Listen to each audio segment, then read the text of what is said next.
Hello guys, I am Gravel here. Today I'm bringing you a list of heroes that I think is best for anyone trying to get out of gold rank. As you can see, I am a gold player in comp and I main support heroes in season 6. Now this list will consist of 6 heroes. 2 DPS, 2 tanks, 2 supports, and this is because contrary to popular belief, DPS is not the most important role, so stop trying to go all DPS. Now, after getting that out the way, a few criteria beforehand. First, the hero must be mechanically accessible to everyone. So no, you will not see Widowmaker or McCree on this list because no one around this rank can realistically hit shots consistently. But don't get me wrong, there are some really good snipers out there that I've played with in my comp games. It's just not very often, and chances were they were either on a luck streak or on some very rare times when that person was on our team, he straight up told us he's a smurf or he's playing for his friend on his friend's account. Second, the hero must be very useful in every map. If like me you decide to switch your main from a tank to support, you want your main to be something that can be played on every type of map consistently. I mean, as much as I love Torbjorn and how I think he's completely OP in defense maps, it's just not realistic to run him on offense, so it doesn't make sense to main him. 3. This hero must be good for a solo queue because not everyone can run a 6 stack every day. Okay, now let's get to it. DPS. Soldier 76. Definitely the most consistent DPS in the whole roster in my opinion. He can hit shots from the sweet mid-range area where it's hard for enemies to hit him. You can stay right behind cover the whole time. His rifle can deal consistent damage if you are hitting your shots and is more forgiving if you miss. 76 is also the few heroes that can hit every hero in the game. I'm looking at you, Pharmacy. He has his Helix rockets, which give him a very good burst damage when he needs it. Soldier's kit also includes his biotic field, which helps him and his teammates sustain through fights. Plus, sprint gives him a great mobility option. Now, his ult. I personally believe his ult is one of the best ults in the game, especially if his position is right. A tip I would give all soldier players out there that I have found to be very successful is, when you have your ult, tell your teammates to protect themselves in a good position and shred the enemy tanks. And this means like demeching the enemy diva or breaking the Reinhardt shield. And once you see that happen, pop your ult and you'll pretty much wreck their entire team. Now, the next person on our list is a great combo for him. Reaper. Now, Reaper is a much less consistent hero than the previous one. He can only hit heroes in the close range.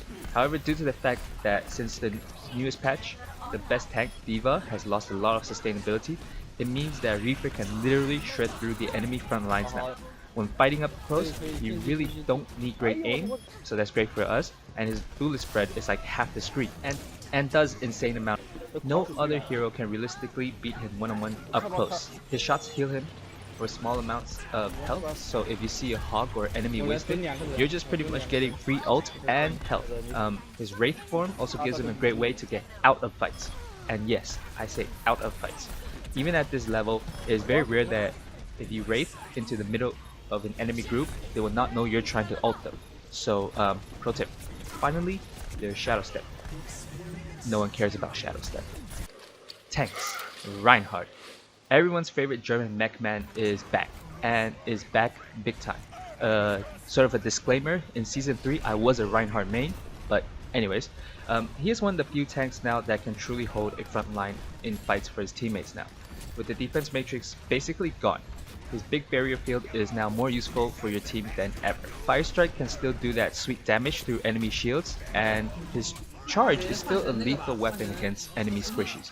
But it is pretty hard to land. So to be honest, even though charge is a deadly ability, I still see too many Reinhardt players charge into the enemy group for no reason and is usually killed mid-charge.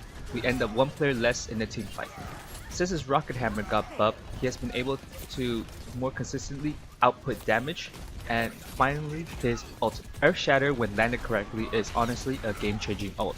However, it is probably one of the harder ults to land and requires some communications with your teammates to be able to capitalize on it. And in that way, Reinhardt team changer, like he's just a team leader, he has to play in the team. A tip to all Rein players out there, when you're at a choke point and you see the enemy group in front of you and you feel that little tingly feeling inside you that want to press the shift key to charge, well, don't. Never charge through a choke point. Winston. The smartest primate in the roster is personally one of my favorite characters to play. His jump pack or his jump ability gives him one of the best mobilities in the game. He can dive the enemy backlines and disrupt the enemy healers or any Widowmakers out there who are just sitting on the backline not moving. His barrier projector is great, but if all the enemy DPS are shooting at it at the same time, it will disappear really quickly. So when you throw down the barrier, make sure your own teammates are engaged into the fight, because when you throw down the barrier, that is a window of opportunity for your team to attack. His ultimate, Primal Rage, was ranked as one of the worst ults in the game in a poll a few months ago. But I feel that is crazy. His ult gives him a credible sustainability and can crowd control you. How many times has a Winston just held the objective during overtime for your team to get back to the point? It's very useful.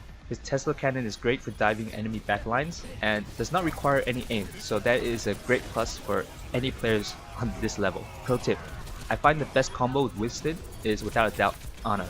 If you choose Winston, you should definitely get an Ana player with you or vice versa. She can heal you from a long distance, so she doesn't have to get a fight at your sustain. Plus, if she gives you her nano boost, your Tesla becomes that much more effective on those squishy backlines. Now, finally, my favorite category, supports. Number 1, Symmetra. No, I'm just kidding. Lucio.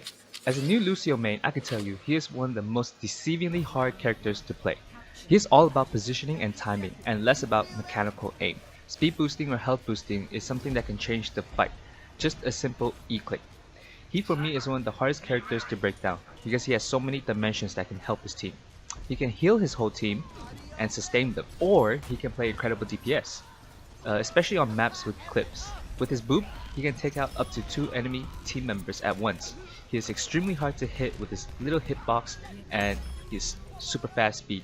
He can be a distraction to the enemy team, which allows other team members to get to work. I mean, you don't have to play like DPS Stanky, if I remember that correctly, to be very effective. He just has to be at good position. You don't have to be wall riding all over the place. Now finally, Lucio's ultimate, Sound Barrier. Sound Barrier can literally counter almost every DPS ultimate in the game, like Genji's Dragon Blade or 76's Tac Visor, which is so useful for your team. I cannot overstate how useful Lucio is to a team. Here's a little tip. It's something I don't see people do enough. When you see instead Reinhardt, switch to speed boost. Don't keep it on healing. The Reinhardt can do so much more damage when he is nano boosted and speed boosted. So, last but not least, Zenyatta. Zenyatta, in my opinion, is one of the most mechanically demanding support, but at the same time the most impactful. I recommend playing him in the far back line so you can use his Orb of Harmony on your team members in front of you, so you don't have to be looking around. His healing orb is great for mobility heroes, as they can leave your line of sight and still be able to receive your healing. Characters such as Winston or Genji will benefit a lot from this. Also, Discord is an incredibly great ability to use. It really changes the way a fight goes down, especially during a team fight, and when paired with the Winston attacking the enemy squishies, it makes all the difference. Zenyatta's ultimate Transcendence again just counters almost all DPS ults, and even any damage ults basically. It is super useful. Just make sure to tell your team to group up to maximize the effect. Sometimes there's always that 1 or 2 characters who's out way too far that doesn't get the healing from your Transcendence. His main attacking ability, which is called Orb of Destruction, is what makes him the hardest character to play. It's incredibly hard to land the shots, but they do so much damage. I believe a few hits to the head can take out almost any character in the game, and if you can hit your charge shots, Zenyatta just becomes unstoppable. And this is why you see him a lot in pro games. Anyways guys, also a special mention to Mercy and Diva. As of recording this, they have just been updated, given big updates, and I believe that with the new way they're played, enemy teams don't know how to handle them yet, so you really have a window of opportunity here. If you learn these characters quicker than the enemy can learn how to deal with, you're gonna have a great time in comp. So that's it for my video today. If you like it, please leave a like. If you don't like it, please leave a comment about what you. Thanks for watching. Hope to see you again soon.